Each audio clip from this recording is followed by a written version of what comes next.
Hey, what's up, fellas? I'm Malicious Female Fan, Steve Malicious here, and sometimes we get wrapped up in the newness of these budget devices, whether it be the Poco phones, or some of the Motorola offerings, or the Nokia offerings, and no one's saying that those aren't good devices. However, if you're willing to go back in the catalog a little bit and run back a few years to some older flagships, you can run into even some better hardware for a fraction of the cost. Enter the Google Pixel XL. I think, for my money, the best $100 smartphone you can buy in 2021. We're going to talk about it today on this edition of Steve Malicious Tech.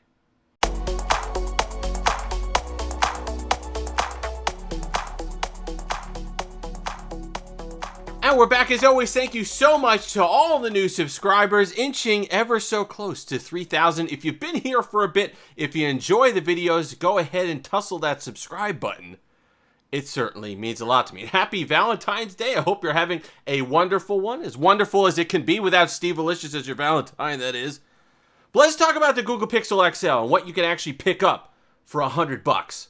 Hardware-wise, you're getting a premium device. I know people got on it a little bit at the time for the glass and the aluminum body, having the mix of the two. I don't have a problem with it at all. It feels premium in the hand. It's nice. It's a thin device.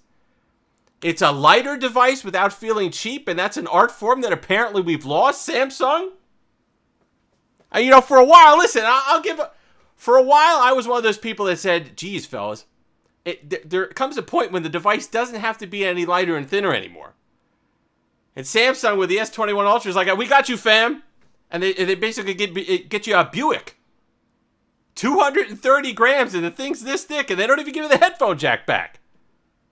So you get light, premium build, and a headphone jack with the Google Pixel XL for your $100. And also a feature on here, design-wise, these companies seem to go back and forth between a squared-off edge and a rounded edge. For the Pixel XL, they give you both. Squared off on the sides, just enough to give your fingers, the pads, a positive grip, which is quite nice. But then when you go ahead and lay it in your hand, it's curved so it's not digging into the back of your fingers, in the front of your fingers. It's great. More people should do that. Bring that design back. I went with the blue because I'm a fancy boy, but you could get it for actually a little bit cheaper. Link will be in the description, Amazon, where you could get it with that 90-day warranty that they offer on these devices. Black or silver, if you go with those, you could get it for even less, about $88. But I thought the blue was quite fun. It reminded me of the Lumia days. What's great is that you get all of the Pixel functionality that you'd expect from their software, from the stock version of Android. You get the call screening, which is still one of the best features in smartphones, period, ended. All those spam and robocalls, you're good to go. If it's somebody legit, they talk back and you could go ahead and open it up. You get the bubble for the phone call, which I quite like. You get the little fun customizations that they have on the home screen and the bar, depending on the holiday. This one, obviously, you could see for Valentine's Day, which is quite nice. And what's great is this saved my impression of the Snapdragon 821. If you had an S7, a Samsung Galaxy S7 stopped being usable 2 years ago. Nothing but lag. It was a mess. And that was on Android 8. Then you had the LG G6, which you could barely run Android 8. A total mess. So I never really liked the 821 because I'm thinking all these phones are struggling with it. Pixel performance is great on it. You wouldn't notice it. I was able to use this the entire week. And I put off doing this video because, I didn't want to stop using it. I put another SIM in it. I'm using it for other stuff now just so I could keep carrying it around because I like it that much. I don't feel like I'm missing anything from the higher flagships, which is another conversation. Okay? $100 device, don't feel like I'm missing anything. And then $1,200 for some of these other things. But you get that nice stock clean version of Android, which definitely does help the performance, and 4 gigs of RAM. So not exactly the end of the world. And I know I get on Pixel devices a lot on this channel. If you watch, you're saying, geez, I'm surprised you're even using the Pixel at all. But look, when I get on Pixel devices, it comes from a place of disappointment in my heart. It's because I wanted to own them. I wanted to get excited about one. I wanted it to make sense for the money that I'd actually be investing into the hardware. And for a while, it hasn't made sense at all. I had a friend who had a Pixel 2 XL, which I liked. I thought that was a really great, cool device. I'm thinking, all right, I'm going to be all in on the Pixel 3. And then the Pixel 3 comes out. The XL has that ridiculous notch. I know what you're saying. Okay, boy, just pick up a Pixel 3. You don't have to deal with the notch. Yeah, but then you don't get the Quad HD display. And then it had 4 gigs of RAM at that price point when the competitors were already at 6 and 8. Then the whole mess with the Pixel 4 and that design disaster with solely on the top that then they've just written off. Pixel 5 is better. They're going in the right direction. So I want to start getting excited about Pixel phones again. And I wanted to give this one a shot. And it really, really, really makes it work. And the thing that we miss on all of this stuff is this has the best camera system that you're going to get on a $100 smartphone, period, ended. It might be the best camera system you're going to get on a $200 or $300 smartphone. You still get the computational photography. And because they haven't changed the lens on the Pixel phones for 100 years, I'm pretty sure they're still using this one. Or a variation, I think it's the Pixel 2 one, but it's still 12.3 megapixels.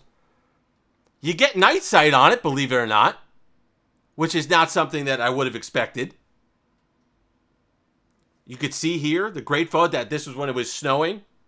Sharp detail, nice. It's not the best lighting. This was a cloudy day, but it's still doing well here. Takes a good cat photo, as you could see here as well. Not missing a beat with that. So if photography is important for you and the budget's tight, which can't blame you for, and you're looking at, geez, what has the best camera at $200, $250, $300?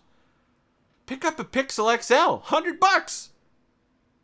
And you could do a heck of a lot worse. So we're going to look at some performance stuff here now. Gaming, it's going to be okay. Pokemon was not an issue. I'm not saying it was perfect.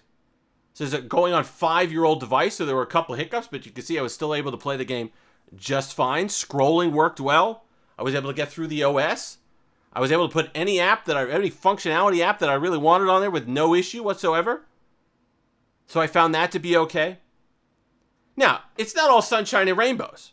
You are taking a couple L's, as the kids would say, compared to some of those newer budget devices. It's not as energy efficient as the Snapdragon 662, which is kind of a comparable chipset. You're getting about the same performance.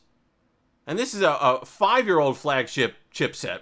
And that's a brand new one, but it's not flagship, obviously. So 662 is about what you're looking at. Now, because it's a smaller nanometer chip, when you get super technical, it saves on power. The battery life, this thing only has a 3,450 milliamp hour battery, which was acceptable back in the day. Totally fine. But now, even on these budget devices, you're getting 5,000 and 6,000 milliamp hour batteries. So you're going to lose out there. Multi-core performance obviously is going to hurt. This has 4 less cores. So you're not getting that. Even though the gaming performance, believe it or not, comes out a little stronger on these 800 series, even the 821, than it does on some of those 662 chips. So you could certainly do a lot worse there. But it's just, we run into problems where we get caught up in, geez, I need a new phone. I need a brand new device. And this one I got, wasn't a scratch on it. Really excellent condition. And I'm someone who's definitely, if there's even a hint of a dent or something like that, I don't want anything to do with it when I'm paying that kind of money for a device. So I was really happy to see that this one was kept in good condition. I was able to grab it relatively cheap, like I said, the $100, and it served me well. And I was really surprised at the performance. If your budget, if you're in that $100 price range, I'm telling you, go ahead, pick one up. Unfortunately, as far as Google's concerned, this phone is Fredo. I don't want to know you and what you do. That's basically, you're done. It's October 19 was the last update and you're not getting any more. But it's running Android 10. And it's running Android 10 well. And which still gives me pause, because you had the Samsung Galaxy S7 that couldn't even run Android 8. This is running Android 10. And doing it in a way that's usable in 2021, which is absolutely phenomenal. Absolutely phenomenal. So, I'm going to leave the link in the description for the Amazon Renewed. Like I said, take advantage of the 90-day thing. If it comes with damage that you don't like, you return it, get another one. And I'm going to start using, the prices are good. I'm going to start using them a lot more than I use eBay. And the problem with eBay is that I like to get these phones in good condition. So you look for new and you look for open box, but even if it's listed as new and open box, it's refurbished. And the problem is you're paying a premium. You're paying a premium for something that doesn't exist. You're paying a premium for new in box. You're paying a premium for open box, and it's not either of those things. It's refurbished. So if I'm going to get refurbished, I at least want that backstop of the 90 days where if it comes in and it's scratched in a way I don't like, or it's chipped, or it's dented, or something like that, I can just send it back. I say, hey, send me another one. I don't have to worry about it. Because that's really where we are with some of these things on eBay.